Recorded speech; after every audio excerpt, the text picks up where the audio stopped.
Olá, é muito bom ter você aqui conosco mais uma vez. Eu sou Lucas Vilas Boas e você está no podcast Mistisciência.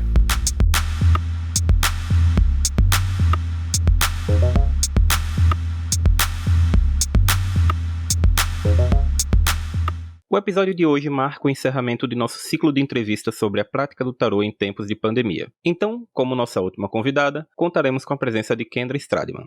Kendra Stradman é astróloga, taróloga e psicanalista. Natural de Salvador, ela mora há 15 anos em Aracaju e começou seus estudos iniciáticos aos 14 anos de idade, tendo hoje 5 anos de prática com a astrologia e 3 anos de prática com o tarô, além de ter iniciado esse ano os atendimentos com a psicanálise. Você pode encontrá-la no Instagram pelo @bavakendra.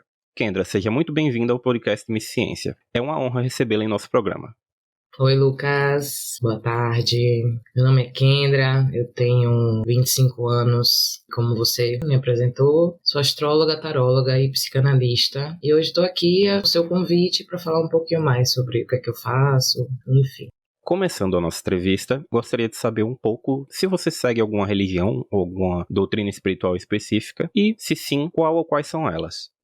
Então, já fiz parte de algumas religiões na minha vida, já fui da Umbanda, já frequentei o Candomblé, nasci e fui criada na Igreja Católica, na verdade, mas atualmente eu não faço parte de nenhuma religião, na verdade até é algo que não funciona pra mim, eu já entendi que eu vivo a minha espiritualidade bem fora de religiões e de certos dogmas e grupos, enfim, é mais complicado pra mim essa parte, por várias questões, assim, questões de machismo estrutural, questões de exercer poder e controle sobre a mente das pessoas, eu não concordo com nada disso, não concordo com a questão de apagar a individualidade das pessoas em prol de um grupo, não concordo com isso, então não concordo com muita coisa das religiões, e pode ser a religião que for, né, sempre tem esse cunho, então depois que eu me reconheci um ser espiritual e eu mergulhei nessa jornada de autoconhecimento, que inclusive foi o tarô e a astrologia que me proporcionaram, né, foram as minhas duas portas de entrada. Depois que eu estudei mais, que eu realmente mergulhei nisso, me aprofundei nisso, que eu me conheci mais, eu vi que não era para mim. Então eu tomei essa decisão de não frequentar mais nenhum local. Então a sua prática do tarô, ela não está relacionada a nenhuma religião ou doutrina específica, né? É mais uma parte desse processo de autoconhecimento livre de religiões. É livre de religião, mas não é livre de guias espirituais. Eu ainda trago os meus guias da Umbanda, os meus guias do Candomblé. Eu acredito em muitas coisas, eu cultuo muitas entidades, né, muitos arquétipos. Então eles sempre estão comigo, fazem parte de mim, de quem eu sou, mas não tem ligação com nenhuma religião dogmática, nenhuma seita, nada. E em relação ao seu envolvimento com o tarô, você já informou que tem 3 anos que pratica o tarô, mas quando foi que começou o seu contato, mais ou menos em que período? O meu contato superficial com o tarô, que eu acredito que é o contato inicial, né, que todo mundo tem, assim, ou pelo menos a maioria das pessoas, foi até online, foi através de um site, que até é muito conhecido. Então, eu fazia, né, algumas jogadas online. Pra mim, não conhecia, eu não tinha nenhum conhecimento sobre isso, mas eu sempre fui uma pessoa muito conectada à espiritualidade, muito mística, né, como as pessoas falam. Então, foi assim que eu tive o meu primeiro contato, assim como com a astrologia foi a mesma coisa. Então, foi um contato superficial. No caso, esse contato superficial, desde que eu sou adolescente. Pode colocar aí uns 14 anos. Mas o meu contato no que tange a uma decisão de estudar isso de verdade a fundo começou na pandemia. Ali logo no início, né? Ou passou um tempinho e você quis desenvolver um pouco mais?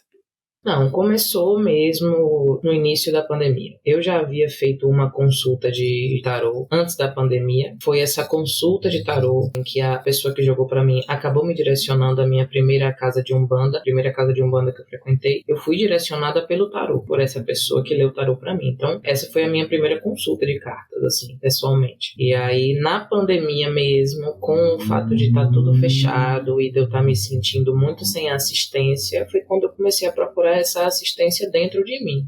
Eu não posso mais depender das pessoas. Eu passei por uma questão financeira também na pandemia, então os valores que eu costumava gastar com terapias alternativas e com as jogadas de tarô, né, tiveram que diminuir. Então eu tive que fazer isso sozinho. Tive que estudar, me dediquei, estudei, pratiquei comigo mesma, sabe? E nunca tive intenção de jogar para outras pessoas. Eu comecei para eu me entender. E foi sim logo quando começou a pandemia, porque eu tive uma crise espiritual muito forte mesmo na pandemia, forçada a ficar fechada, né, em casa. A minha relação familiar, na época, ela era extremamente conturbada, morava com os meus pais, então eu acabava ficando no quarto, né, ali fechado no meu próprio mundo. Então foi ali que eu mergulhei no meu próprio mundo e foi o tarô que me ajudou. O tarô e a astrologia, os dois sempre juntos. E o que é hoje para você o tarô? Como é que você se relaciona com ele atualmente? Eu tenho duas formas de lidar com o tarô atualmente, né? Que seria a minha profissão. Eu hoje atuo enquanto taróloga de uma forma profissional mesmo, junto com a astrologia e a psicanálise, que são estudos complementares. Tanto é que Jung, ele fala muito dos arquétipos, ele até cita os 22 arcanos, né, maiores do tarô. Então são sempre os três juntos ali se complementando. E hoje a minha relação com o tarô, né, ela é profissional. Eu atendo profissionalmente outras pessoas que me buscam, que procuram uma orientação, e eu jogo para mim também, continuo jogando, apesar de sempre achar um pouco mais difícil jogar para mim mesma, porque são várias coisas envolvidas ali, e aí a gente tem que ter um pouco mais de atenção. Acaba sendo mais fácil para mim jogar para as outras pessoas, mas isso é o normal do ser humano. As pessoas, elas conseguem ter uma visão mais sóbria e mais pé no chão quando elas estão vendo a situação de fora. Então é normal que eu, que esteja vivendo a minha vida, tô dentro dela, vá jogar o tarô para mim, e às vezes eu mesma leio o que eu queria ouvir e não a realidade, então é um pouco mais difícil. Aí a minha questão profissional, ela é mais certeira nesse sentido, mas isso é para todo mundo, né? A gente, quando vai dar conselho amoroso, por exemplo, os nossos amigos, a gente é um gênio dos relacionamentos, né? Mas quando é para aplicar na nossa vida é outra coisa completamente diferente, porque a gente está dentro. Então isso é algo normal de todo ser humano. Então a minha relação é essa, né? Eu uso como instrumento divinatório quando algo se apresenta para mim. Então é uma dificuldade muito grande que eu enfrento nas minhas consultas, porque o conceito que as pessoas têm sobre o tarô, sobre o jogo de cartas no geral, né? Eu sei que a gente está falando sobre o tarô, eu vou sempre focar mais nisso, mas eu também jogo baralho cigano. Então a procura das pessoas pelo jogo de cartas, e eu diria por todo o oráculo, é para saber o futuro, né? Elas querem saber o que vai acontecer. Então é uma, eu não diria briga, mas é um trabalho constante fazer as pessoas entenderem que o real propósito do tarô é o autoconhecimento, é a autodescoberta, é você fazer viagens, a viagem do louco, que na verdade é uma viagem dentro do nosso microcosmo, que é o nosso corpo, a nossa alma, a nossa consciência. Esse é o propósito real, e não dizer o que vai acontecer, até porque isso não tem muita utilidade às vezes. Então a minha relação com o tarô, ela é divinatória quando aparece, mas ela é uma relação muito mais de autoconhecimento. E sem considerar a sua prática profissional, você já falou agora, né, que você faz essa leitura do tarô para si mesma. Essa leitura do tarô, ela faz parte do seu dia a dia, ou ela vai estar mais ligada a momentos de dificuldade, é intensificada em tempos de crise? Eu busco consultar o tarô. Eu tenho muito respeito pelo tarô. Para mim, ele é uma entidade em si. Eu tenho muito respeito. Então, é inevitável que em momentos de crise eu o procure com mais frequência. Mas eu, hoje em dia, depois de anos de prática, não só para mim, mas para outras pessoas, eu começo a dar uma segurada. Assim, eu tô em crise, eu tô passando por um momento de dificuldade, mas o tarô mexe com energia, então, se eu parar e jogar agora, talvez ele me mande uma mensagem confusa que me deixe mais confusa, então eu vou dar uma respirada e vou jogar quando a minha energia estiver mais tranquila, para que eu consiga estabelecer esse canal de comunicação comigo mesma de uma forma mais clara, comigo mesma e com os arquétipos, né, as entidades, os guias, enfim. Então, em momentos de crise, eu não consulto o tarô todos os dias, eu não faria isso. Não que eu julgue quem faz ou ache errado e diga para as pessoas não fazerem, mas a minha relação com o tarô, ela é sagrada. Então, não é algo que eu faça todos os dias, porque isso banalizaria o meu contato com ele. Então, eu seguro, eu não consulto todos os dias. Agora falando um pouco mais sobre o período de pandemia, especificamente. Você já falou um pouco também, numa das perguntas anteriores, sobre como foi esse momento para você. Queria que você desenvolvesse um pouco mais como foi o período de pandemia, espiritualmente e emocionalmente falando.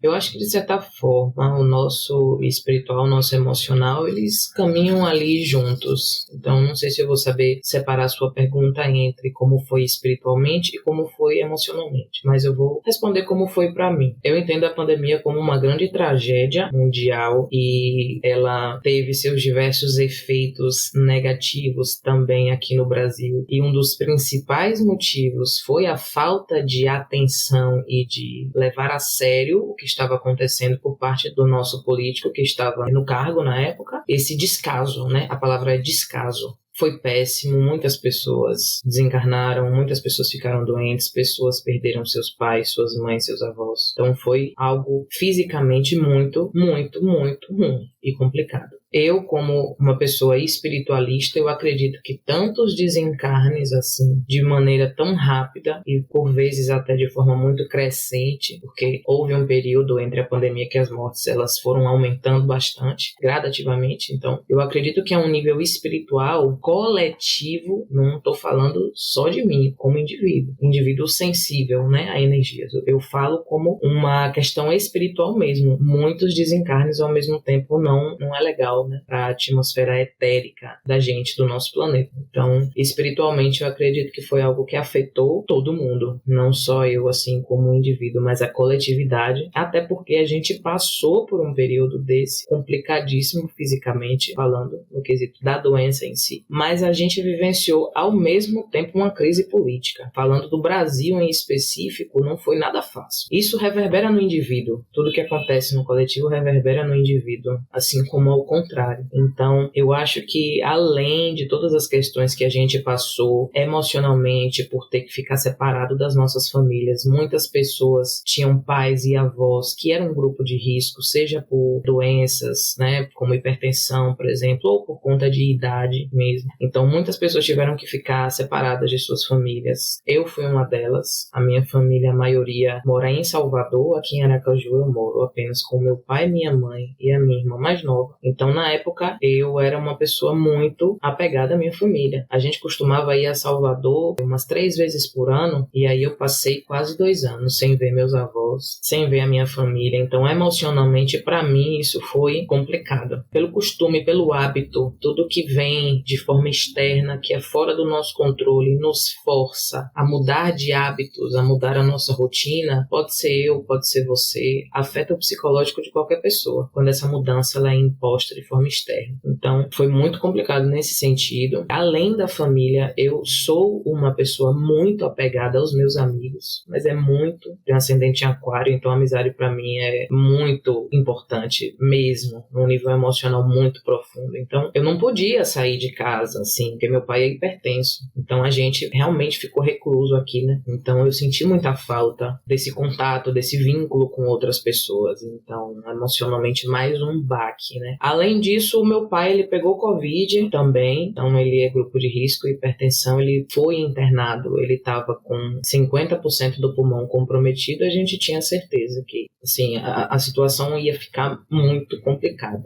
né? Então, teve isso emocionalmente falando também para mim. Foi complicado isso aí, viu? Foi complicado. Como se não já bastasse esse afeto negativo psicológico da pandemia por conta da reclusão e do isolamento social. Isso já afeta a nossa psique. Você ter uma pessoa que foi atingida por isso, que é da sua família, que você conhece a vida toda, é muito complicado. Nem imagino a dor de pessoas que... Porque ele conseguiu sair do hospital. Eu não imagino a dor das pessoas que não tiveram essa mesma sorte que a gente também. Então, é isso. As coisas se recuperaram, ficaram melhores, mas essa outra atmosfera social, ela não deixa de afetar na gente. Então, acho que emocionalmente foi isso, né? O isolamento social afetou muito o meu emocional. Eu sou uma pessoa bem sensível e apegada e atuou em mim nesse nível. Agora, no nível espiritual, eu tive muitos processos, assim, de transformações, né? Eu dei toda essa introdução sobre a dificuldade da pandemia, porque na própria pandemia eu tive acesso a documentos e artigos que estavam romantizando a pandemia. Pessoas espiritualizadas, que se dizem espiritualizadas, na verdade, romantizando a pandemia, dizendo que a pandemia veio para limpar a terra, sabe? Eu li as coisas mais horrendas que podem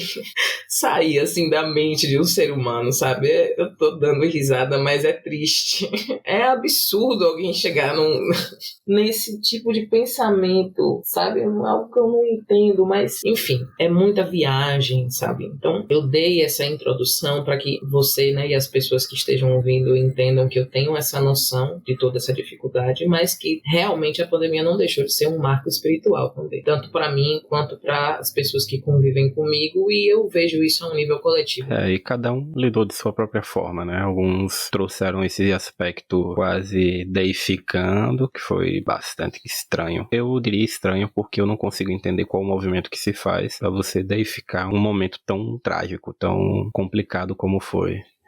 Acho que a psicanálise ela consegue trazer um pouco dessa explicação, né? As pessoas, quando não conseguem lidar com algo muito ruim, elas mudam a forma de enxergar aquilo. Então, por mais que a realidade ela se apresente para você como ela é, você vai interpretar da forma que você achar melhor para você, para se defender, para economizar energia e para sua própria sobrevivência. Então, eu acredito que não todas essas pessoas, algumas fizeram esse tipo de afirmação por ego mesmo, mas eu acredito que muitas dessas pessoas, elas não conseguiam enxergar a realidade como era, que era trágica, triste, depressiva mesmo, e para elas era melhor acreditar que aquilo era divino. E a gente sabe que isso acontece com tudo na vida, não foi só na pandemia, né? As pessoas costumam falar muito que se isso aconteceu foi porque Deus quis e tá tudo bem, ou não quero nem entrar nesse assunto, enfim. Eu acredito que tenha sido por isso também. Outras pessoas por ego, por se acharem assim, galera da nova era, o tal do jovem místico, Sim. né? Então você diria que a sua relação com o sagrado durante a pandemia e devido à pandemia, ela sofreu algumas mudanças, né? Assim, eu falaria da relação com o tarô, mas o tarô justamente surge mais efetivamente devido à pandemia, durante a pandemia. Além do tarô, de que outras formas a sua relação com o sagrado mudou na questão do tipo de contato espiritual que você desenvolveu mais durante esse período pandêmico?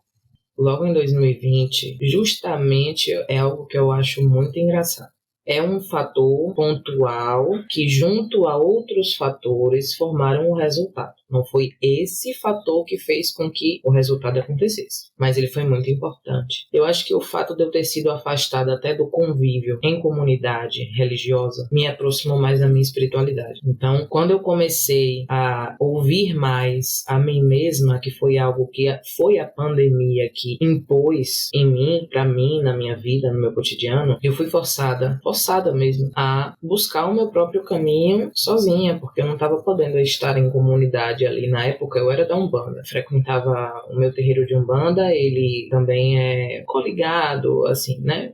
A mesma pessoa, o mesmo pai de santo, tem um terreiro de Umbanda e de Candomblé. Então, eu fiz bori na Umbanda, fiz bori no Candomblé, não cheguei a ser raspada, mas eu tive aquele acesso, aqueles conhecimentos e aquela rotina. Então, na pandemia não tinha mais isso. Não tinha mais o Jurema, não tinha mais ayahuasca, não tinha mais gira, não tinha nenhuma dessas práticas. Era só eu e eu. E isso fez com que muita coisa mudasse. Então, muitos guias se apresentaram para mim que nunca haviam entrado em contato comigo antes. Enquanto eu estava em convívio ali, em comunidade, isso não acontecia. Eu tive que me encontrar muito comigo e com a minha individualidade. Me descobrir, me limitar. Que as pessoas têm um conceito deturpado sobre limites, principalmente hoje em dia aí na era da tecnologia, que as coisas estão bem sem limites. Mas a gente se limitar é algo bom também, de certa forma, você colocar limites entre quem você é e quem é o outro. Isso é muito importante para você saber quem você é e o que você vai fazer no mundo, né? O que é que você pode contribuir para o mundo, se você quer contribuir alguma coisa para o mundo.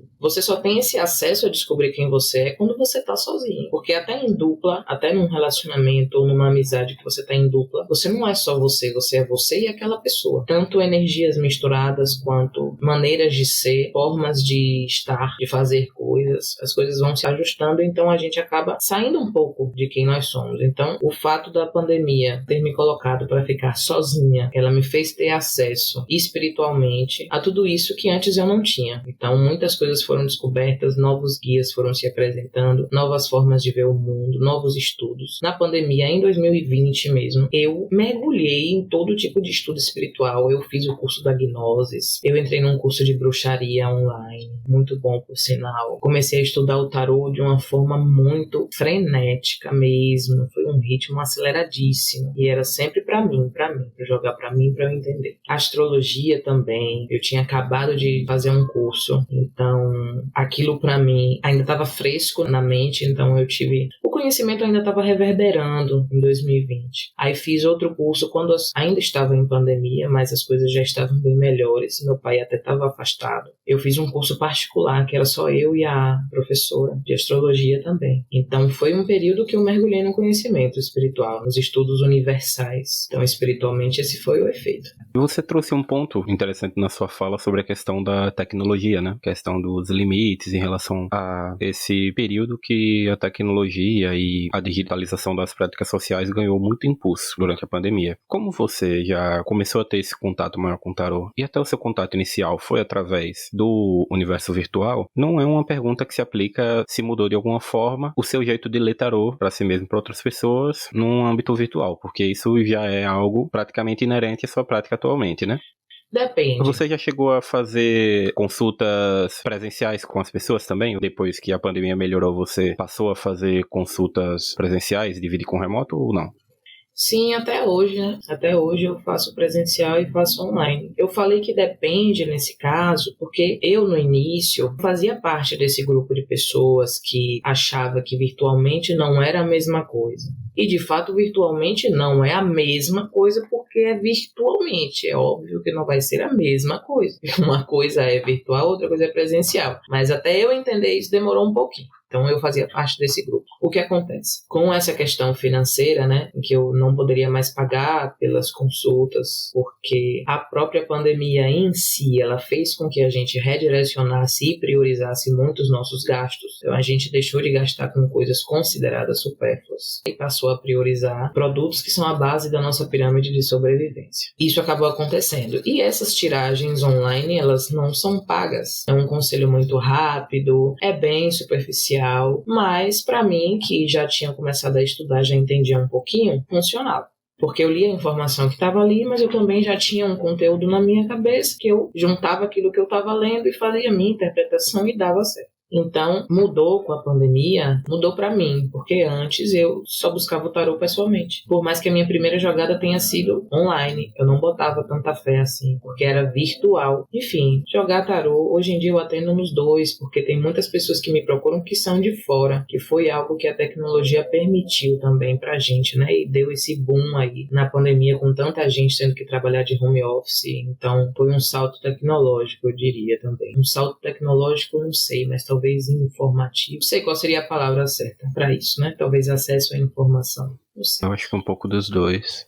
Os dois, né? Mas então foi isso. Foi esse próprio preconceito que eu tinha, porque é normal você ser receoso, ser receosa sobre algo que você não está acostumado. Tudo que é novo gera um desconforto, um receio, um pé atrás, né? Eu diria que até é necessário para nossa sobrevivência enquanto ser humano, mas até que ponto esse preconceito, esse receio, ele é saudável e até que ponto não é? Então, nesse caso da tecnologia, eu consegui me abrir assim, né? Eu acredito que para mim seja um pouco mais fácil por conta do meu ascendente em Aquário, que é um signo extremamente relacionado à tecnologia. Então, eu tive essa facilidade, algumas pessoas não tiveram. Mas é isso, atendo virtualmente, atendo presencialmente, realmente não é a mesma coisa, porque não tem como ser, mas funciona do mesmo jeito. até as tiragens online, se você tem um filtro de saber o que é que você pode absorver dali, e se você tem um conteúdo legal assim na sua cabeça para fazer os seus ajustes, até essa jogada online é legal, se você sabe aproveitar. Bem, você me falou agora que faz das duas formas, né? O presencial e o online, e que tem as suas diferenças. Eu entendo que as diferenças, elas passam pela diferença técnica, pela diferença física da coisa, mas você diria que há alguma outra diferença num sentido da própria leitura em si, do contato com o espiritual, do contato energético?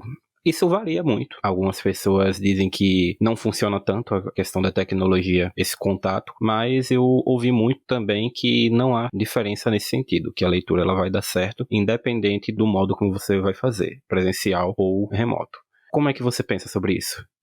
Eu penso isso, eu penso que a leitura ela vai funcionar independente do remoto, independente do presencial, porque para uma leitura ser feita, ela depende de mim e das cartas, né, da pessoa que está do outro lado. São 3 fatores que precisam existir para que uma consulta ocorra. Uma consulta profissional, no caso, né, porque se eu jogar para mim só precisa eu e as cartas. Tendo esses 3 fatores, existe uma consulta de cartas. E se a pessoa ela tem propriedade no que ela está falando, se ela realmente estudou aquilo, se ela estudou o tarô, se ela tem um contato muito bom com a própria intuição, porque tarô não é só o conhecimento. Tem muitas pessoas que ficam muito presas até a essa parte teórica do tarô e esquecem que tem que unir a intuição também. Tem que ter interpretação, não adianta só ter o conhecimento, tem que interpretar. Então, se a pessoa tem isso, a consulta vai ser feita e ela vai ser feita de forma eficaz, ela vai ser uma consulta legal se você fez com uma pessoa de confiança, uma pessoa que tem propriedade no que está fazendo. Agora, é inegável as diferenças energéticas, por exemplo. Eu não sinto tanto quando eu jogo o tarô assim virtualmente para outra pessoa. Quer dizer, o essencial não muda, a essência, até a nossa própria essência enquanto ser humano, ela não vai mudar nunca. Então, o essencial numa consulta de tarô não vai mudar. O que vai mudar são os bônus, são aquelas coisas que são algo a mais, que incrementam. Isso, de fato, eu tenho como fazer melhor pessoalmente. Eu vou dar exemplos práticos do que acontece, por exemplo, na minha consulta presencial, que não acontece na minha consulta online. Na minha consulta presencial, eu coloco um copo de água perto da gente, boto uma vela do lado, eu faço uma mentalização de energização daquela água, eu acendo uma vela, não sou só eu que vou ter acesso àquela vela, a pessoa que eu estou consultando também vai pegar aquela energia do fogo, que é a energia de transformação, de queima, de mudança, então ela vai ter aquela energia. Presencialmente, às vezes eu sinto no meu corpo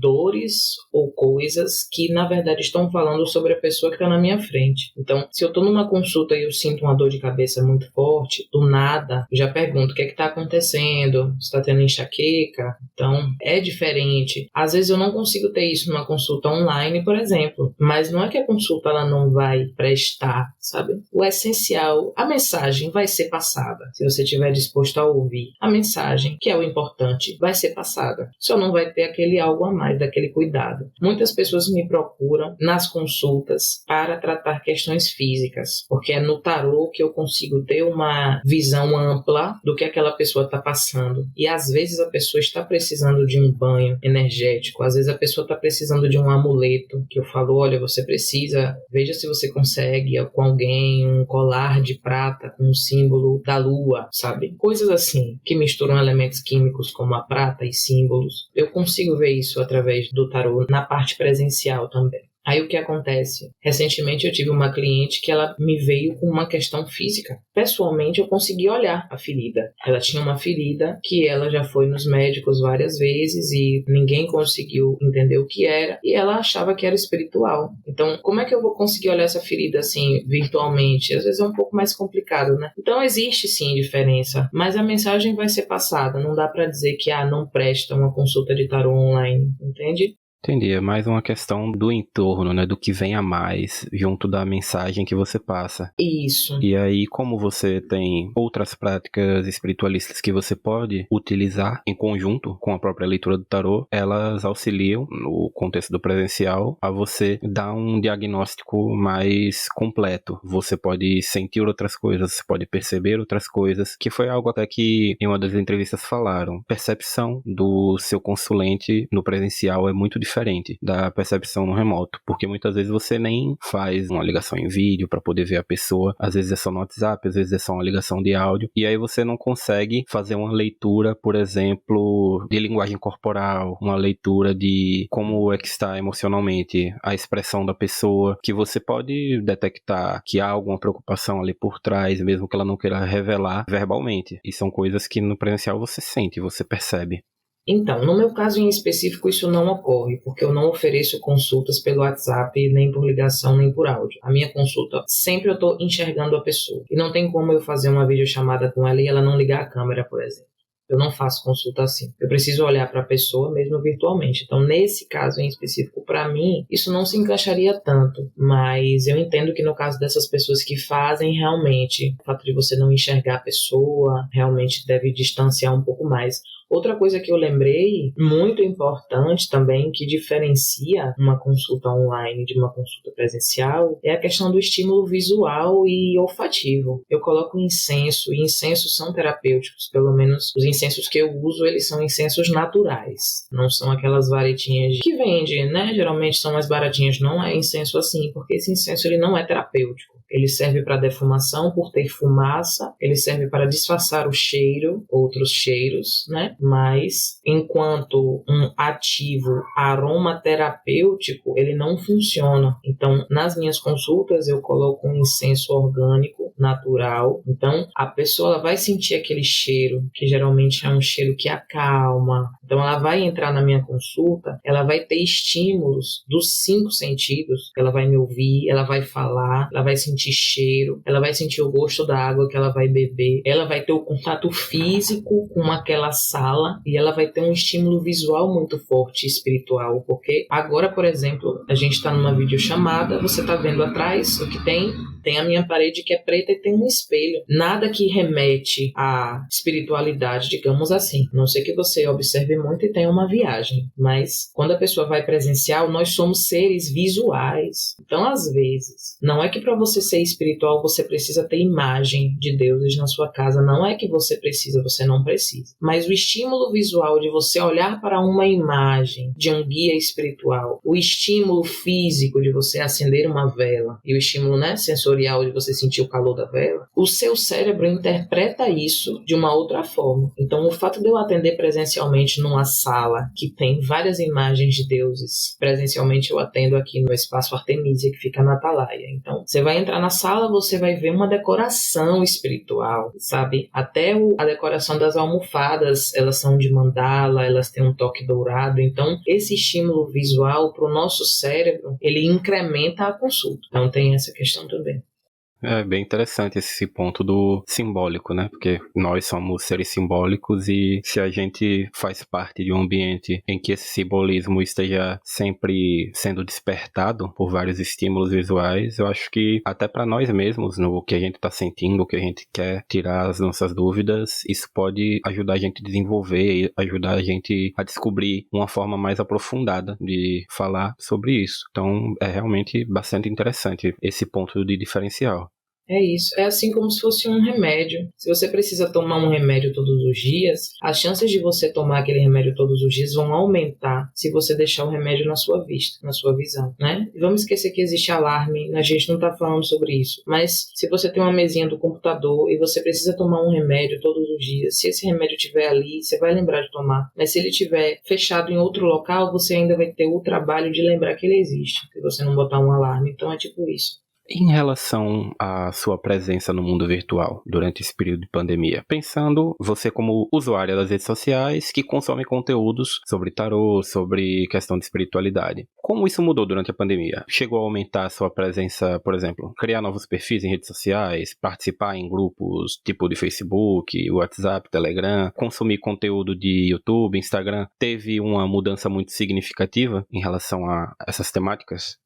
Sem dúvida, o acesso ao meu telefone aumentou. Meu tempo de uso, eu sempre fui uma pessoa muito controlada nesse sentido, porque eu consigo entender os perigos também da tecnologia, né? Não acho que tudo são flores quando o assunto é tecnologia. É algo que vicia tal qual um café, tal qual uma outra droga. Então, eu sempre observei o meu tempo de uso. E, óbvio, depois da pandemia aumentou muito, porque o contato social que a gente tinha para não pirar era através do celular. Era como a gente conversava com nossos amigos. Eu nunca fiz tanta videochamada na minha vida do que na época da pandemia, sabe? Verdade. Nunca. Até esse hábito continuou um pouco depois. Até hoje, quando eu tô precisando falar assim com as minhas amigas, eu chamo por videochamada. Eu parei até de fazer ligação, tanto, mais videochamada.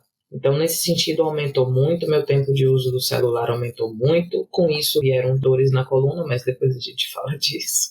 E em relação ao social, eu diria que aumentou muito no início e depois a gente chegou numa estafa digital, assim, pelo menos para mim e para as pessoas que conviveram comigo. Eu acho que a gente mergulhou tão fundo na tecnologia e nas redes sociais no início da pandemia que depois de um tempo ninguém estava aguentando mais. Pelo menos no meu convívio, foi isso que aconteceu aqui, né? Eu já não posso dizer se isso foi algo coletivo, a um nível do país, por exemplo. Não sei se foi isso, eu não tenho esse conhecimento. Mas, ao meu redor, no meu convívio, foi isso que aconteceu. Antes era conversa, trocando ideia pelo WhatsApp, conversando.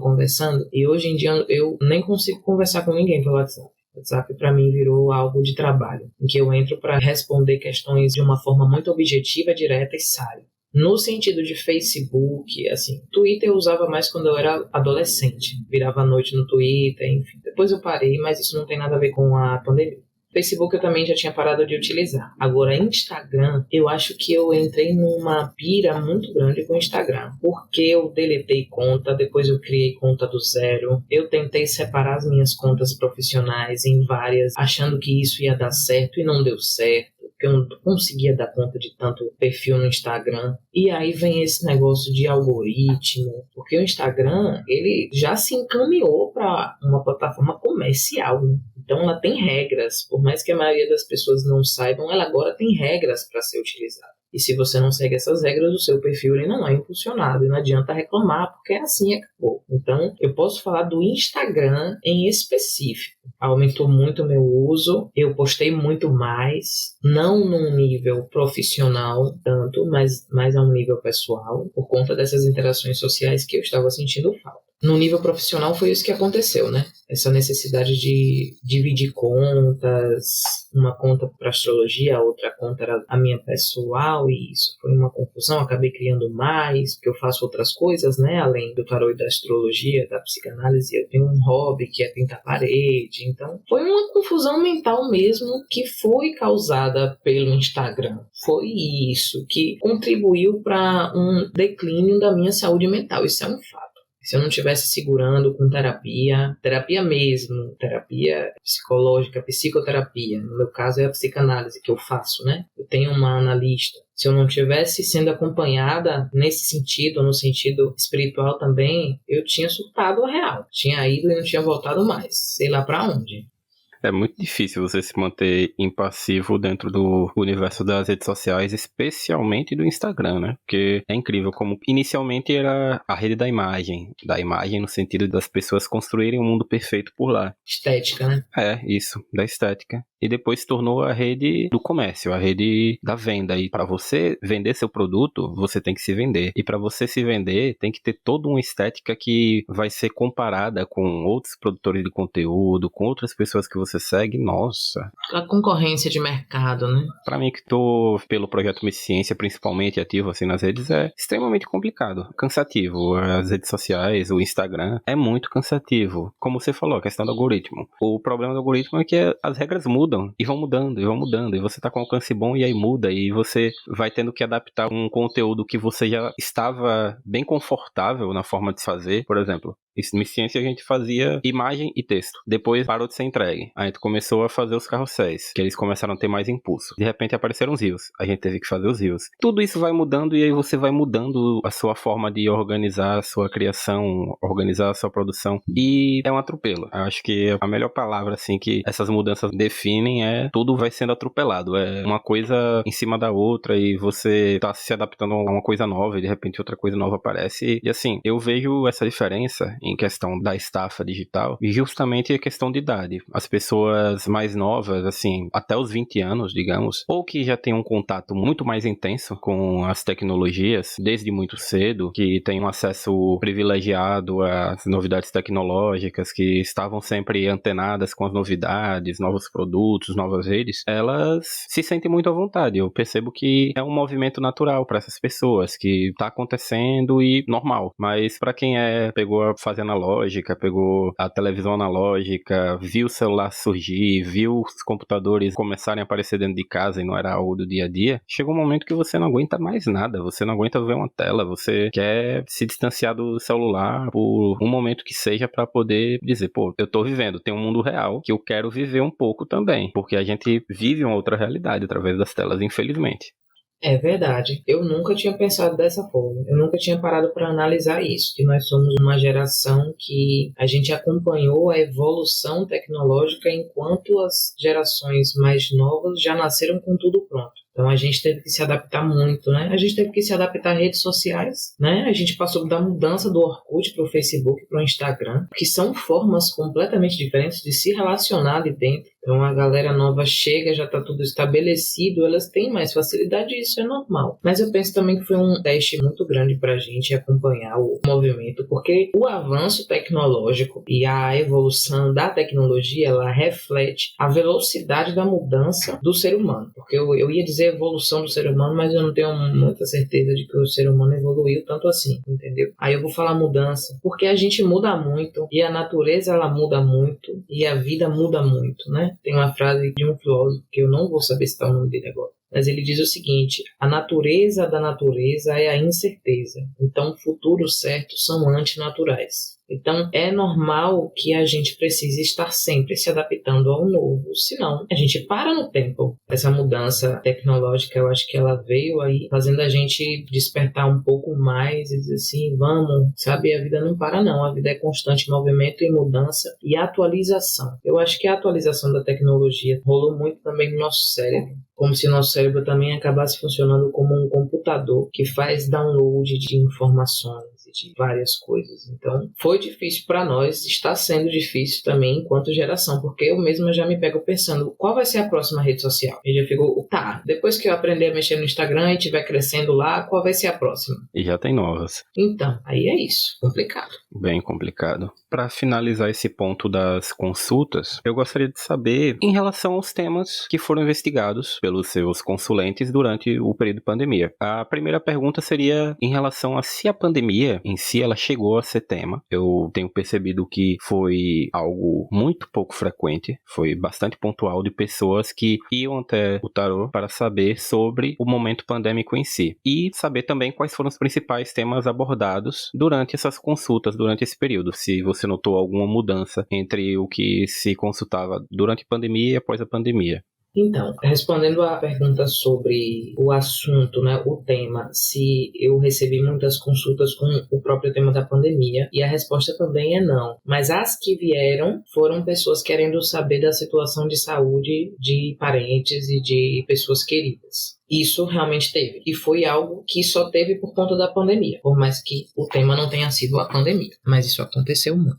Agora, vamos lá. É porque é uma pergunta complexa e demanda uma resposta complexa. A maior parte, e isso vai ser unânime em todo tarólogo, cartomante, jogador de baralho cigano, as pessoas sempre vão falar que a demanda número 1 de todo mundo que procura uma pessoa que joga cartas é relacionamento amoroso. É um fato, até porque o nosso público, ele é majoritariamente feminino. Feminino num sentido de mulher. E pessoas que têm uma energia feminina também muito forte, mesmo estando em outro tipo de corpo. Mas é a energia feminina que o tarô atrai. O que acontece? Mulheres, que são a maioria que eu atendo, elas são criadas desde pequenas para hiper valorizar o casamento, os relacionamentos amorosos. Então isso faz com que a maioria do tema das consultas seja relacionamento amoroso. Além disso, existe um fator muito importante também que é, a gente aprendeu a se conhecer através do outro. Então, os momentos que a gente tem mais contato com as nossas angústias, com as nossas dificuldades, com os nossos defeitos, com as nossas qualidades, é quando a gente está se relacionando com alguém. Existe uma teoria na psicanálise que se chama teoria dos espelhos. Ela diz que enquanto você se relaciona com o outro,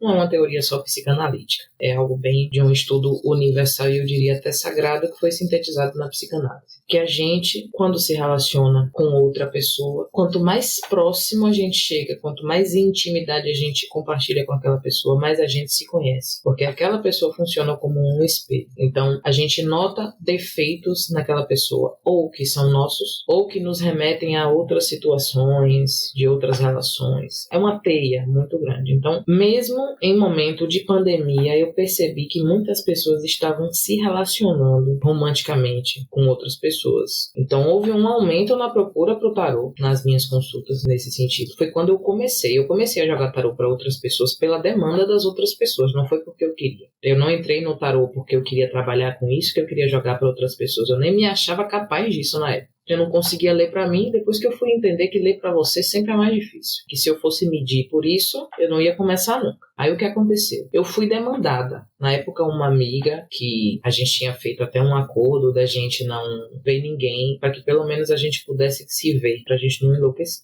Começou com ela. Ela estava passando por um caos assim, psicológico muito grande relacionado a questões amorosas. E ela pediu que eu jogasse para ela. Eu fiz, mas eu não jogo para outras pessoas, eu só jogo para mim. Ela, não, mas por favor, eu estou precisando. Aí eu comecei, foi assim que eu comecei. Então, a questão dela também foi uma questão amorosa. Não sei o que foi que aconteceu, que as pessoas se relacionaram muito e de forma muito íntima. Então, quem estava namorando praticamente casou porque estava morando com a pessoa, se a pessoa morava sozinha. Muitas pessoas se juntaram na pandemia. Eu percebi isso também. Nas minhas consultas, eu pude perceber que muitas pessoas dividiram casa na pandemia, porque não podiam toda hora estar se deslocando para se ver. Então, casais foram morar juntos. Nossa, isso foi algo muito grande, assim, na minha energia de pessoas que eu atraí para consulta, sabe? Então, a pessoa compartilhando essa intimidade com outra começava a se reconhecer ali naquela dupla, começava a entrar em crises existenciais monumentais, crises de angústia, de questionamento, cair num existencialismo: o que eu estou fazendo aqui, para que serve minha vida, por que eu estou na Terra? Mas isso foi motivado pelos relacionamentos, nesse sentido de dupla, ou pelo isolamento, das duas uma. Então, eu atraí muito as questões de relacionamento, mas isso é algo comum, mas eu atraí muita crise existencial também. Vivi crise existencial e atraí clientes e pessoas. Na época eu não cobrava para atender, porque eu estava começando, eu não ia cobrar. Eu não achava certo isso, cobrar para fazer algo que eu estou começando, que eu não tenho prática, que eu não tenho domínio. Então as pessoas que vinham até mim eram pessoas assim. Ou o tema era relacionamento amoroso ou era crise existencial. Qual é o meu propósito de vida? Querendo que eu diga qual é. Interessante. Acho que ouvi pouco, bem pouco, sobre a questão de crise existencial como tema. E relação a profissional, chegou a ser um tema que foi buscado nas suas consultas durante a pandemia? Eu acho que mais em 2021, porque 2020 fez as pessoas repensarem muito suas carreiras. Eu não recebia consulta, clientes, pacientes, eu chamo de pacientes, eu não chamo de clientes, que para mim não é só um comércio, é uma terapia. Então, os pacientes que eu recebi, as queixas não eram: eu vou continuar no meu emprego, eu vou ser demitido. Não era isso, apesar do contexto da época trazer muito isso. Eu acho que as pessoas já tinham certeza que ia acontecer alguma coisa com o trabalho, que não ia ganhar mais tanto quanto estava ganhando. Isso já era um fato social. Então as pessoas, eu acho que mentalmente acabaram já entendendo que isso ia acontecer. Isso trouxe uma crise de carreira muito forte para muitas pessoas. Muitas pessoas transicionaram completamente na pandemia. E aí vinham também para mim, se você não falasse eu não ia lembrar, mas isso aconteceu muito também. Tipo, se trabalho é para mim mesmo, eu tô no caminho certo, sabe? Mas isso para mim é crise existencial, por mais que esteja relacionado a trabalho. Porque as pessoas sempre relacionam o trabalho à sua contribuição para o mundo também,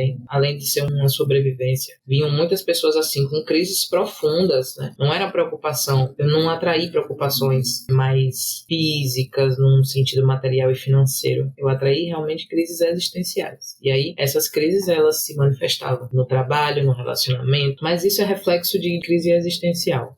Mudando um pouco o foco, a gente vai entrar em uma pergunta sobre a questão do momento político em si. O momento político que a gente viveu durante a pandemia. O governo Bolsonaro, a ênfase do negacionismo científico, de que forma isso afetou a sua forma de lidar com o sagrado, com o tarô também? E se você acredita que o tarô colaborou de alguma forma a lidar com esses novos aspectos? Eu vou responder essa pergunta juntando com a pergunta que eu respondi antes, que é o seguinte: eu atraí muitas pessoas com crises familiares por conta de divergências de ideais políticos. Família bolsonarista, filho com consciência, que acontecia? Briga. Só que o fato, para a nossa geração, que é uma geração extremamente uraniana, né, uma geração muito aquariana, temos ideais de revolução que são altíssimos e nossos ideais são altíssimos do que deveria ser uma sociedade, de como deveria funcionar, do que é respeito pelo outro. A gente tem uns ideais bem estabelecidos a respeito disso. Então, eu acredito que pessoas, elas demonstram quem elas são através da forma que elas pensam, que é o início de tudo, é a forma como você pensa, porque isso é o que faz mudar a sua ação. O que acontece? Se você está dentro de uma família em que você vê claramente que a sua família ela defende um político que é extremamente misógino, preconceituoso, violento e todas as outras palavras que eu posso usar para descrever isso, que todo mundo já sabe, pelo menos as pessoas, né, que têm mais consciência mesmo social. Isso gera uma crise existencial, isso gera uma crise emocional, porque você começa a questionar o seu amor por aquelas pessoas ali, através de um ideal. Então,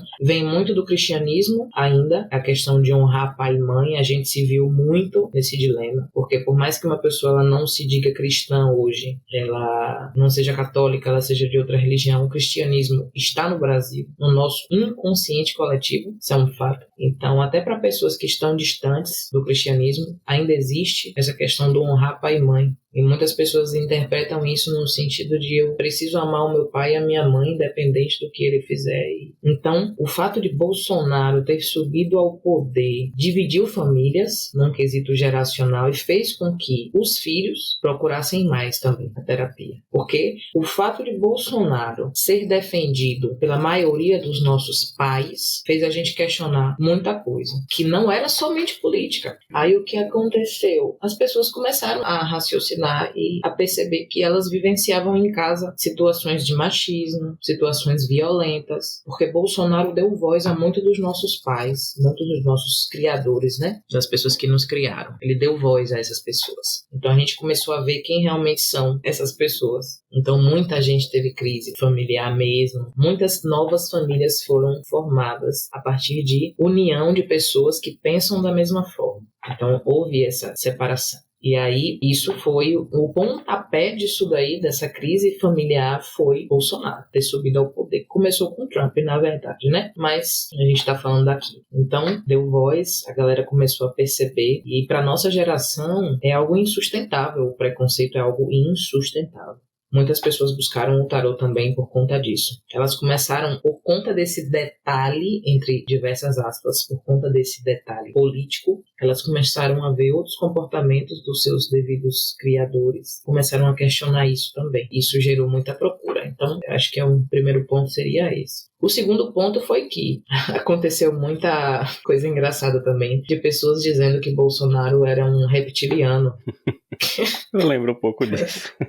Então, teve isso. Teve que Bolsonaro era um reptiliano enviado para a Terra para barrar a nossa evolução, de certa forma, eu acredito nisso, que ele barrou completamente a nossa evolução, dando voz a essas pessoas, né? Não, de fato eu rezei mais durante a pandemia, depois que Bolsonaro foi eleito, porque eu tive que me agarrar à espiritualidade mesmo, porque a realidade ela não estava muito boa. Nem um pouco. Tanto o que aconteceu com o meu pai, de eu ter recorrido mais à espiritualidade, tanto o que aconteceu com as falas dele, me deixavam muito mal. Eu sou uma pessoa muito sensível, então quando Bolsonaro dizia que ele não era coveiro, e daí eu não sou coveiro. Quando ele dizia que ele deu uma fraquejada e veio uma mulher, eu sendo mulher... São frases que até hoje doem, pra falar a verdade. Nossa, isso é absurdo, porque isso não fere somente a mim. Isso me fere, isso fere minha mãe, isso fere as minhas amigas que são mulheres, isso fere todas as mulheres. E eu sinto a dor de todo mundo, e sinto a minha. Então, era muito complicado. Quando o Bolsonaro foi eleito, eu estava esperando o resultado com uma amiga minha no sofá da sala e a gente chorou. Então,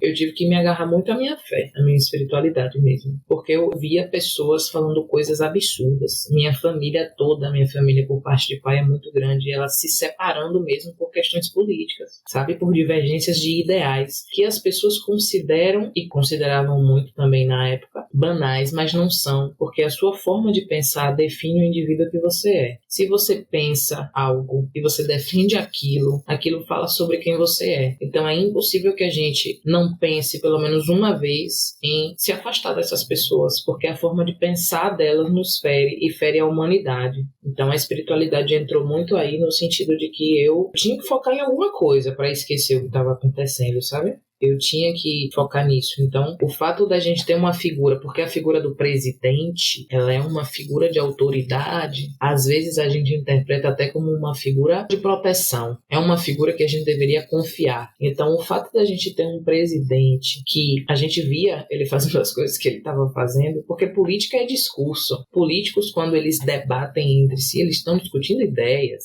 Então, se a política, se a ideia do seu candidato, ela fere 555 mil direitos humanos. O que isso quer dizer, né?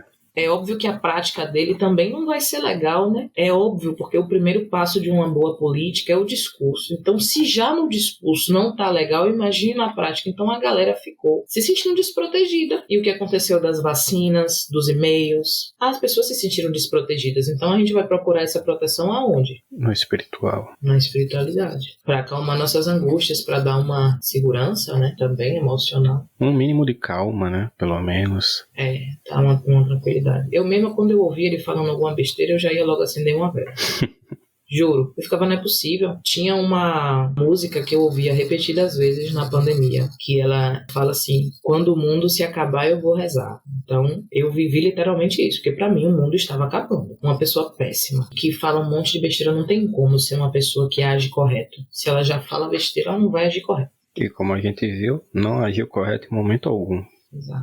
Mas eu não tinha essa consciência política, não, antes da pandemia. Eu defendia Bolsonaro antes da pandemia, por causa dos meus pais, porque eles são bolsonaristas. Eu não tinha pensamento crítico nessa época. Não tinha. Depois, com a pandemia que eu fui começando a perceber isso aí. Mas eu defendia. É muito doido, viu?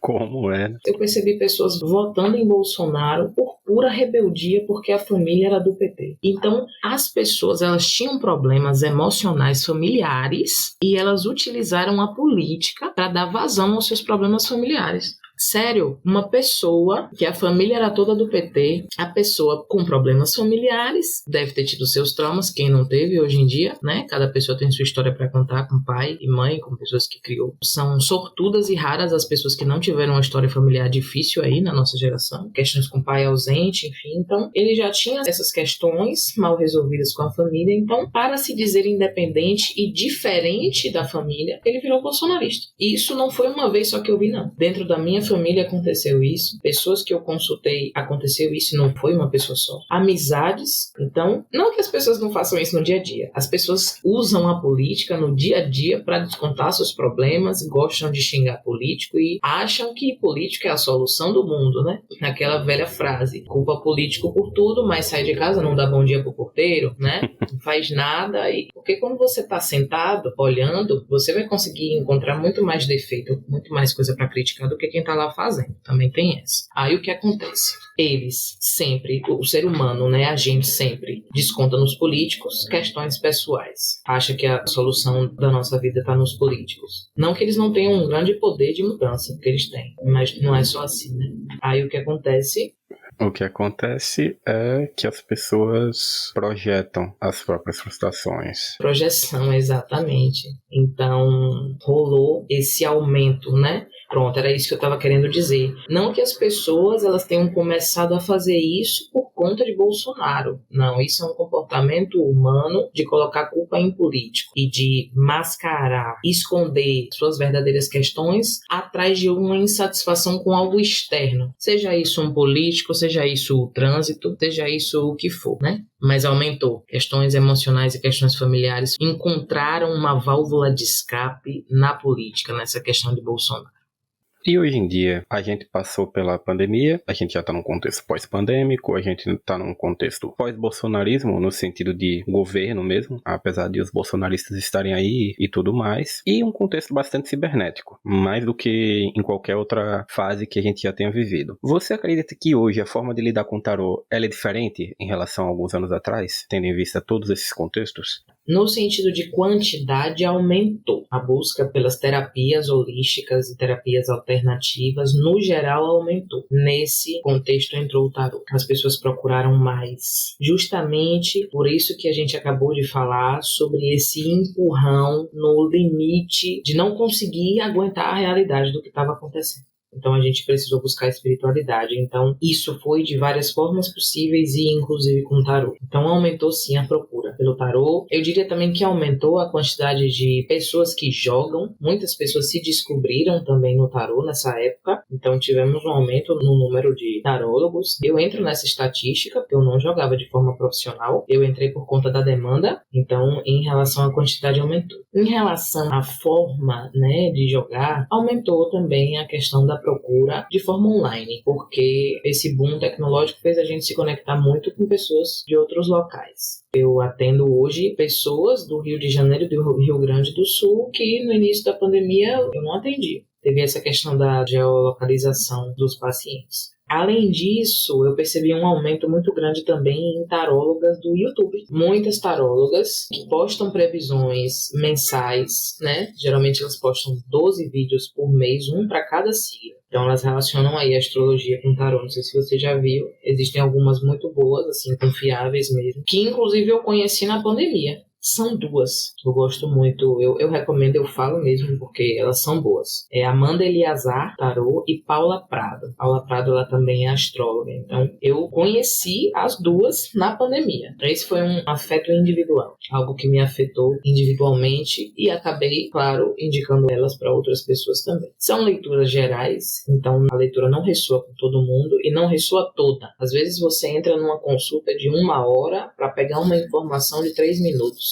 Mas não deixa de ajudar, que é melhor você ter uma informação valiosa em 3 minutos do que você não ter nada. Então, houve esse aumento também de forma individual e no mundo, né? Muitas cresceram bastante com a pandemia, por conta dessa necessidade de busca por aconselhamento, por direção, ao mesmo tempo que falta um poder aquisitivo. Então, são leituras mensais, mas são gratuitas. Isso aumentou muito também. Inclusive, essas pessoas que cresceram, essas pessoas que colocaram o rosto no YouTube e que começaram a jogar mesmo, elas conquistaram a confiança das pessoas que estavam assistindo. E isso fez com que as consultas online também aumentassem, a procura pelas consultas online. Essas consultas, elas não eram dadas o devido crédito. As pessoas não davam crédito a esse tipo de consulta online. E aí, quando elas tiveram acesso ao YouTube, elas começaram a assistir as consultas gerais e começaram a ver que aquilo realmente conversava com elas, elas começaram a acreditar mais no virtual, no tarô virtual. Tanto essas meninas, né, começaram a ter aumentos. Por exemplo, uma consulta de tarô com Amanda Eliazar custa quase R$600.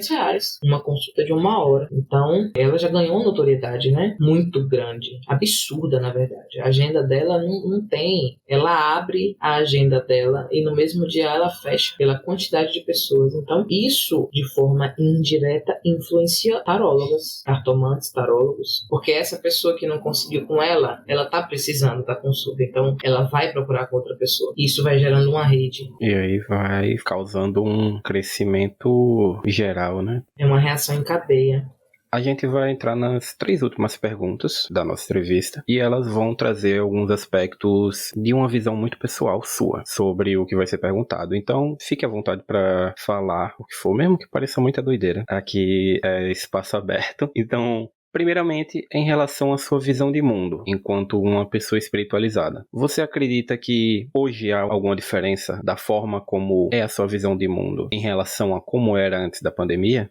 Com certeza mudou, mas de novo, não é algo da pandemia. Eu não sou a mesma que há 1 ano atrás. E antes da pandemia eu não era a mesma. Pandemia 2020, início de 2020, eu não era a mesma que eu era no início de 2019. Então, o que ela fez foi catalisar mudanças. Não foi um motivo de mudança, ela foi uma catalisadora, né? A minha visão de mundo, como eu falei, essa questão do bolsonarismo, ela afetou muito a nossa mente num sentido familiar. Então, assim como houveram pessoas que se auto-intitularam bolsonaristas porque a família era do PT, Então, por uma rebeldia sem causa, ela só para dizer que é diferente ou para até enfrentar os pais, ela assumiu o lado contrário. Mas isso também aconteceu de forma oposta, como a família ser bolsonarista e o filho não ter um pensamento crítico formado e acabar seguindo o que a família fala. Então, eu estava nessa estatística. E depois da pandemia, que eu percebi que a minha forma de pensar ela não estava legal, porque eu não estava pensando por mim. Eu estava repetindo a forma de pensar de outras pessoas para agradar,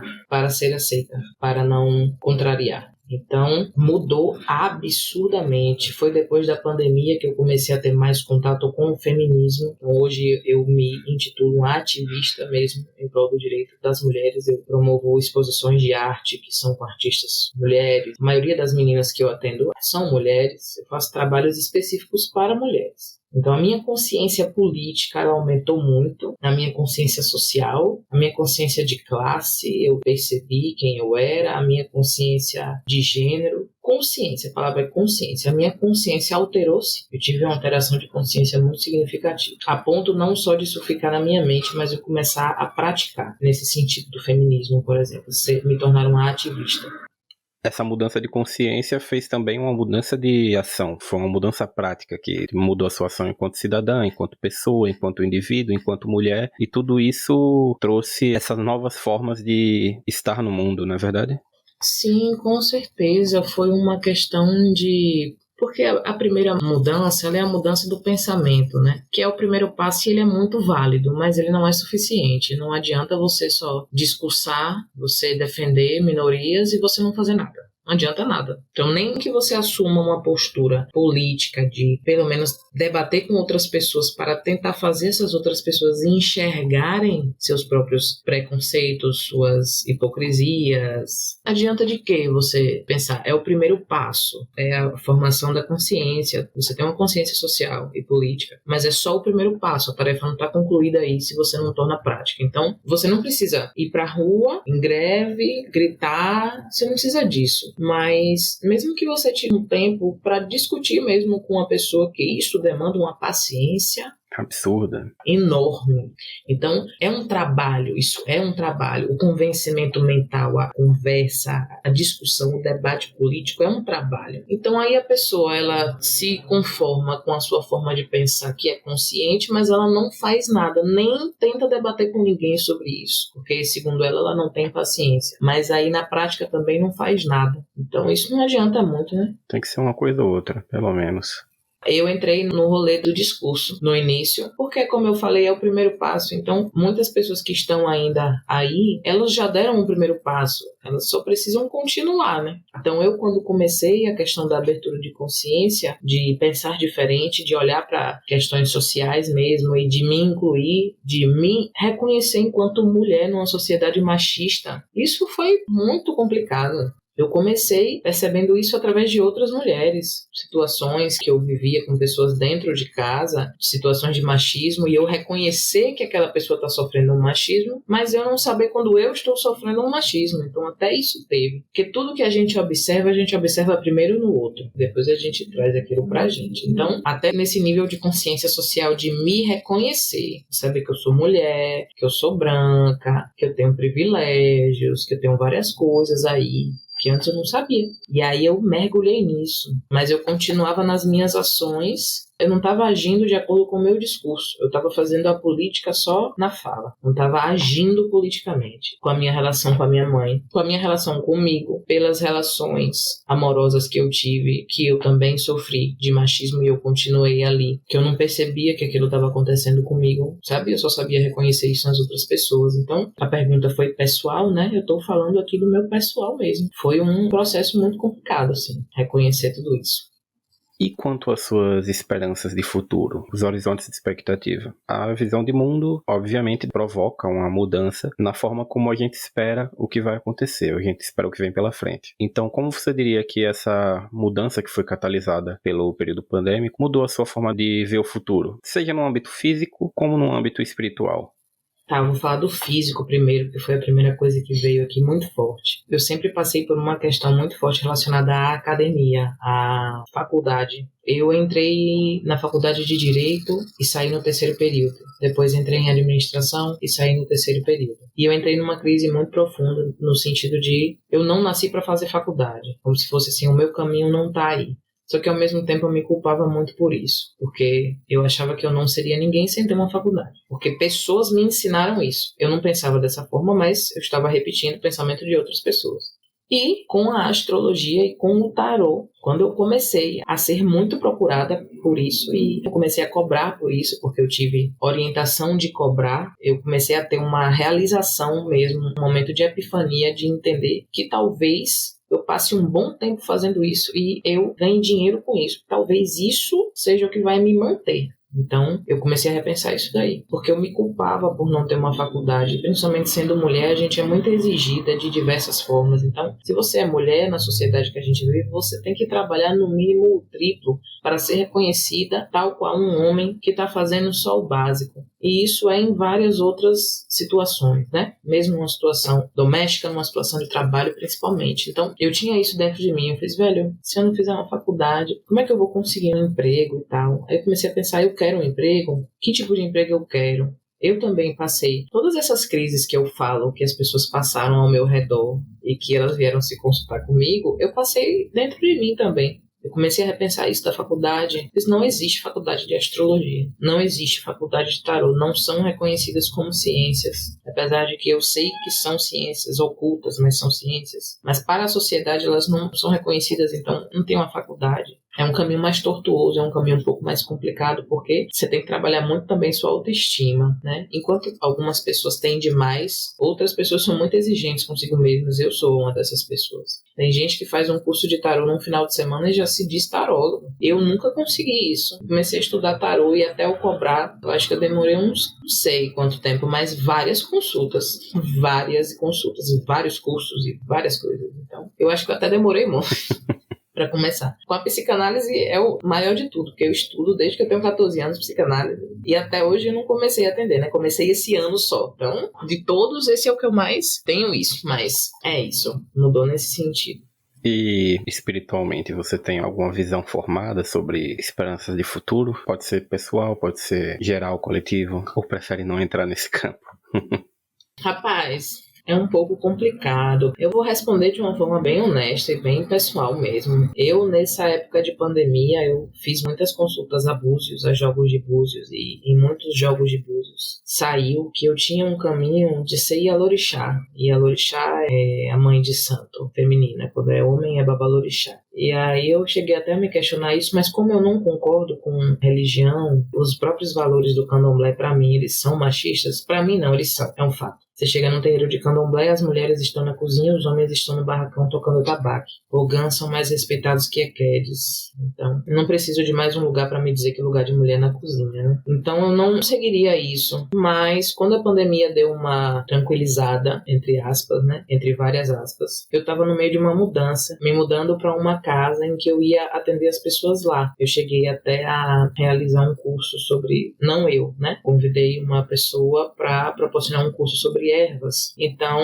eu percebi que eu tenho um pé no chão muito forte, mas ao mesmo tempo eu sou muito espiritual. E eu percebo que a parte do pé no chão falta para outras pessoas que são líderes de casas e que estão nessa jornada. Então, eu gosto da posição de auxiliar pessoas, eu gosto da posição de guiar pessoas para dentro delas mesmas e não todo mundo para uma coisa fora e igual. Eu consigo entender que o caminho ele é individualizado e se eu conseguir levar a pessoa de volta para ela mesma, eu já estou ajudar, né? Nisso, não eu fazer sozinha, que isso é impossível, mas se eu conseguir fazer isso, eu vou me sentir bem e encaixada com eu mesma. Então, talvez em algum momento eu volte, né, a ter esse espaço em que eu promova encontros e conversas com grupos de pessoas, porque eu atraio muitas pessoas nas consultas que estão perdidas espiritualmente falando e elas saem mais tranquilas, elas saem mais calmas. É o meu pedido, né, para os guias sempre, quando eu abro uma consulta, eu peço que essa pessoa saia melhor do que como ela chegou. Os feedbacks são legais, então eu já cheguei a tratar algumas pessoas com banhos e funcionou pessoas que eu peguei que estavam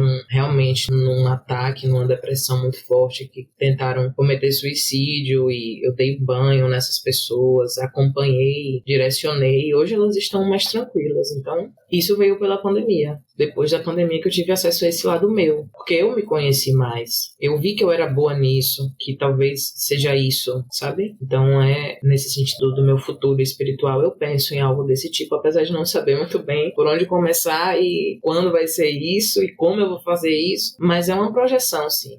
E é um processo, né? E demora, né? A visão que alguém traz vai vir repleta da sua própria visão de mundo particular. Então, o pai da casa ter te visto como uma futura Yalorixá pode ter sido só devido ao viés daquela situação, daquele contexto de crença. Você pode ser uma, digamos, mentora espiritual, uma pessoa que faz parte dessa construção de caminhos individuais, espirituais, de ajudar as pessoas a se encontrarem. Fora disso, eu sou muito adepto da ideia de que a gente não precisa estar dentro da doutrina religiosa, do contexto de religião, para podermos afetar positivamente as pessoas espiritualmente. Então, acho que pode ser isso também. Esse caminho está traçado, destinado, não sei dizer. Essa questão de destino ainda para mim é bastante complicada, mas é um caminho que você mesmo pode descobrir pelos seus próprios termos. E isso torna esse caminho provavelmente até mais poderoso. É verdade. Ele falou pelo ponto de vista dele, né? Porque ele era da religião, então se ele viu isso no jogo, ele ia dizer pela linguagem dele, que é Yalorixá, mas não necessariamente dentro dessa cultura, até porque religiões e culturas, a psicanálise trouxe isso para mim, e Jung trouxe e o Tarot trouxe, que arquétipos eles são os mesmos independente do mundo. O que vai mudar são os nomes de acordo com cada cultura. Então, Kali, Hecate, Lilith, Pombagira, elas são o mesmo arquétipo cultuados por sociedades diferentes. Então, segue meio que essa linha de raciocínio aí.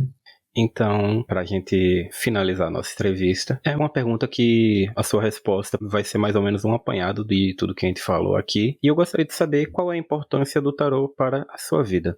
A importância dele para minha vida, ele serve muito para mim. Em primeiro lugar, ele me ajuda a traduzir os meus pensamentos e os meus sentimentos, porque às vezes eu não consigo nem falar o que eu estou pensando ou o que eu estou sentindo, e eu uso o tarô para isso. A pergunta que eu faço sempre que eu estou angustiada, que eu abro o tarô, é: tarô, me ajuda a entender o que eu estou sentindo, porque eu não estou entendendo o que eu estou sentindo. Por que eu estou assim? O que eu estou sentindo? Por que eu estou sentindo?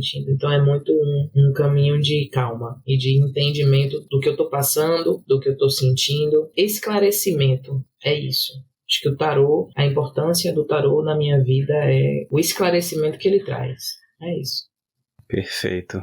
Kendra, eu preciso muito te agradecer por ter aceitado participar do podcast da gente. Foi uma conversa excelente, fluiu como água, foi muita coisa que você trouxe, muita coisa nova. Essa série de entrevistas, ela começou com uma pessoa daqui de Aracaju e terminou também com uma pessoa que está aqui em Aracaju. Então isso pra mim tem um significado bem importante de que pouco a pouco o Misciência está atingindo as pessoas que estão por perto, que está tendo algum impacto que eu espero que seja bastante positivo, e a sua participação aqui contribui muito com o crescimento do nosso projeto, contribui muito com o entendimento da questão da prática do tarot durante a pandemia, com minha pesquisa e tudo mais que tem relação com isso. Espero que a gente possa participar de outras coisas juntos, que você possa realizar algumas coisas com a gente do Misciência, que a gente tá com esses projetos aí de parcerias e tudo mais, e vamos estar sempre de portas abertas para o que você quiser fazer, porque essa experiência foi maravilhosa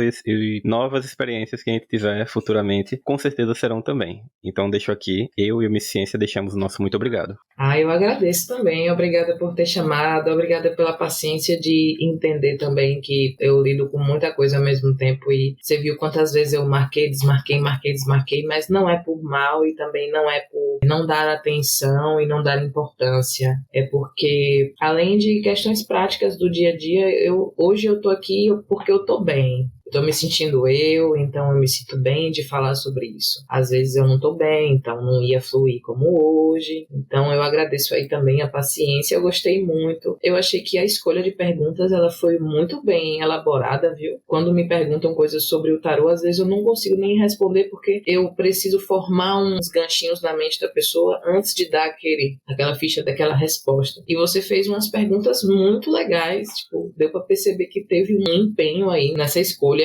Eu tentei trazer um pouco mais da pessoalidade de cada um, tentar entender realmente cada pessoa que participasse dessas entrevistas, então eu preferi que as perguntas fossem um pouco mais amplas, um pouco mais dessem esse espaço para a pessoa poder desenvolver algo muito pessoal, que eu acho que isso ajuda muito a enriquecer o entendimento, a enriquecer o trabalho, porque cada pessoa é um universo. Então, se eu chegar aqui e fizer uma pergunta que é A mais B, eu não vou estar tentando entender quem está do outro lado. Eu estou tentando entender um aspecto só que exclui a pessoa, mas eu quero entender quem tá passando por aqui. Então eu fico feliz que as perguntas tenham te despertado isso, tenham feito as respostas fluírem e fluíram todas muito bem. Que massa. Obrigada, eu gostei muito disso. É a primeira vez que eu faço, eu achei muito legal. Até quando a gente fala sobre o que a gente faz, a gente se entende mais também. Então, obrigada também por essa oportunidade. Das próximas vezes pode me chamar, que eu faço. Nesse mesmo esquema de, às vezes, desmarcar. Muitas vezes, talvez.